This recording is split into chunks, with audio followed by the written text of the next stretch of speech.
Studimi i fundit i zbulon të gjitha misteret. Çfarë ndodh me trupin 15 minuta pasi keni pirë kafen?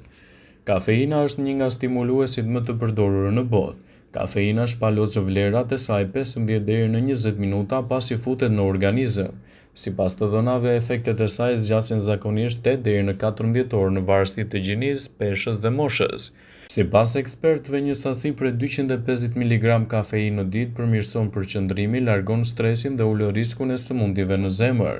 Por kafeina ka ndikime të forta edhe në sistemin qendror nervor.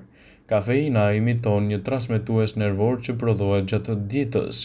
Ajo vepron kundër përgatitjes së organizmit për të fjetur. Kafeina bllokon gjithashtu pikërisht këto receptorë të trurit dhe përpasoj, njeriu është më shumë energjik dhe as pak i përgjumur.